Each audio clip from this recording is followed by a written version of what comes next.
Mbote Nabiso.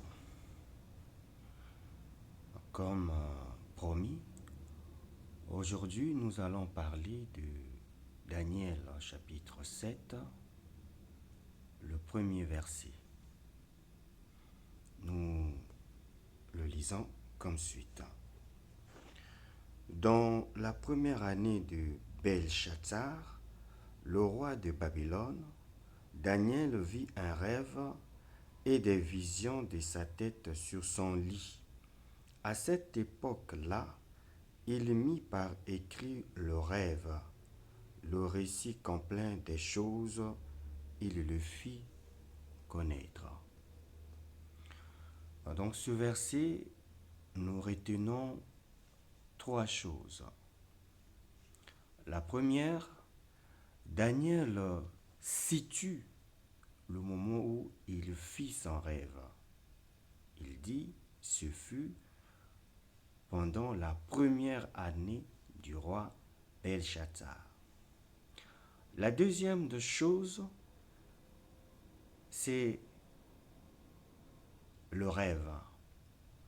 On nous dit par quel moyen Daniel reçut l'Apocalypse ou la révélation des quatre bêtes. Ce fut pendant qu'il dormait dans son lit, il y eut un rêve dans le sommeil. Et la troisième des choses,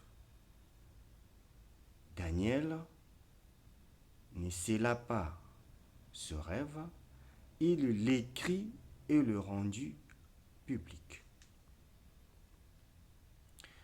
Alors, quand fut la première année du roi Belshazzar? Alors, Belshazzar est l'un des successeurs de Nebuchadnezzar, qui est aussi appelé Nabucodonosor. Mais d'après des recherches, c'est vrai, dans la Bible, on montre qu'il y a eu Nebuchadnezzar et après on cite Belshazzar. Mais dans des recherches, on nous montre que entre Nebuchadnezzar et Belshazzar, il y a eu un successeur de Nebuchadnezzar et c'était Nabonide. Et Nabonide, c'est lui le père de Belshazzar. Alors, les récits, les recherches montrent que Nabonide donna le pouvoir à Belshazzar de son vivant. C'est-à-dire, dans sa troisième année, selon une inscription qu'on a retrouvée par les archéologues, lorsque Nabonide arriva en sa troisième année, il nomma son fils Belshazzar comme roi de Babylone. Et le récit montre que il ne partait plus à Babylone pour célébrer le nouvel an. C'est Belshazzar qui célébrait le nouvel an à Babylone. Et selon Daniel chapitre 5, on voit bien la dernière fête qu'il célébra, que Belshazzar célébra, et il mourut. Mais la troisième année des Nabonides fut quelle année? Alors, d'après le dictionnaire Le Petit Larousse, Nabonide régna de 556 à 539. Donc, sa troisième année, ce fut 553. Donc, on fait 556 moins 3, ça nous donne 553. Et à retenir que avant notre ère, on faisait la soustraction pour trouver les années allaient à reculant. Donc, 3 ans, troisième année, depuis 556, ça nous donne 553. Donc, mathématiquement, Daniel reçoit son rêve en 553, c'est-à-dire pendant la première année de Belshazzar, nommé roi de Babylone.